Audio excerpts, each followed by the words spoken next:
જેને બેસનના લડ્ડુ બનાવવામાં તકલીફ પડતી હોય છે. તો ચાલો આજે આપણે ઘરમાં રેગ્યુલર યુઝમાં આવતા બેસનથી જ બેસનના લડ્ડુ ખૂબ જ આસાન રીતે બનાવીએ. હંમેશા બેસનનો ઉપયોગ કરતા પહેલા એને આંખમાં સરખી રીતે ચાળી નાખો, જેથી કરીને તેમાં લમ્સ ના રહી જાય. અહીંયા અડધો કપ બેસન લીધો છે. સૌથી પહેલા કઢાઈમાં ઘી નાખ્યા વગર બેસનને એમને એમ જ હલકો એવો શેકી લેવાનો છે. બેસન વધારે ના શેકાઈ જાય એનું ખાસ ધ્યાન રાખવું. અને શેકવાથી ક્યારેક જૂનો બેસન હોય તો તેની સ્મેલ વહી જશે અને સરસ મજાની સુગંધ આવશે. બેસનમાં ધીરે ધીરે ઘી એડ કરતા જાઓ અને તેને શેકતા જાઓ. બેસનને સ્લો ફ્લેમ પર જ શેકવાનો છે અને ધીરે ધીરે ઘી એડ કરવાથી બેસનમાં ઘી સરખી રીતે મિક્સ થઈ જશે. ઘીની માત્રા પણ વધારે નહીં થાય અને બેસનમાં લમ્સ પણ નહીં પડે. રિક્વાયરમેન્ટ પ્રમાણે જ બેસનમાં ઘી એડ કરવાનું છે. વધારે ઘી એડ ન થઈ જાય તેનું ખાસ ધ્યાન રાખવું અને સ્લો ફ્લેમ પર જ બેસનને શેકવાનો છે, જેથી તે વધારે ન શેકાઈ જાય. બેસનમાં ચૂટકી ભરીને હળદર એડ કરો, જેથી કરીને ટેસ્ટ અને કલર સરસ આવે. હળદર ઓપ્શનમાં છે, તમે મીઠો પીળો રંગ દૂધમાં ઘોળીને એડ કરી શકો છો. હળદર વધારે ના પડી જાય તેનું ખાસ ધ્યાન રાખવું, કેમ કે હળદર જો વધારે પડી જશે તો લાડુનો ટેસ્ટ થોડોક બગડી જશે, એટલે હળદર સ્કીપ કરી શકો છો. ઘણા લોકોને બેસનના લોટને ધાબો દેવામાં તકલીફ પડતી હોય છે, તો આ રીતે બેસનના લાડુ બનાવવાથી ખૂબ જ સરસ રીતે બેસનના લાડુ બનીને તૈયાર થશે.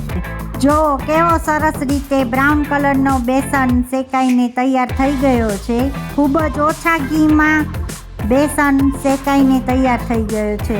ગેસની ફ્લેમને બંધ કરીને કઢાઈને નીચે ઉતારી લો, જેથી કરીને બેસન વધારે શેકાઈ ન જાય કે બળી ન જાય. કઢાઈને નીચે ઉતારીને તેને હલાવતા રહો, જેથી કરીને બેસન ઠંડો થઈ જાય અને વધારે શેકાઈ ન જાય.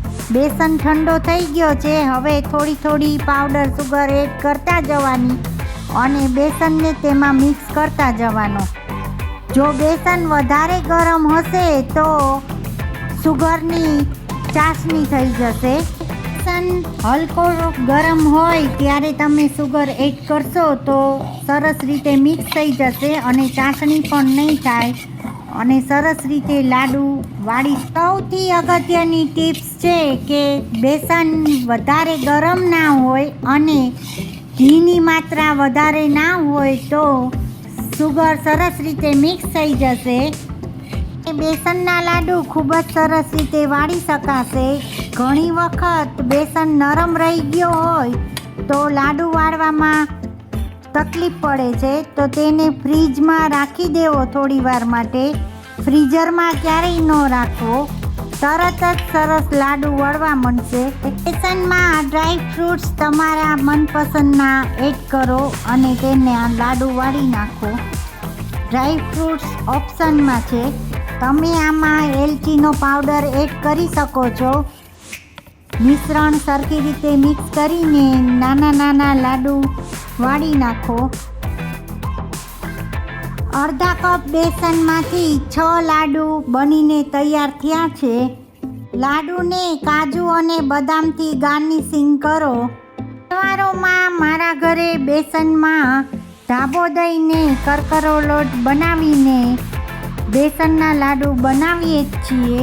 પણ આ રીતે સરળતાથી બેસનના લાડુ મેં પહેલી વખત ટ્રાય કર્યા છે અને ખૂબ જ સ્વાદિષ્ટ બન્યા છે. તો તમે પણ આસાનીથી બની જાય તેવા બેસનના લાડુ ઘરે જરૂરથી બનાવજો.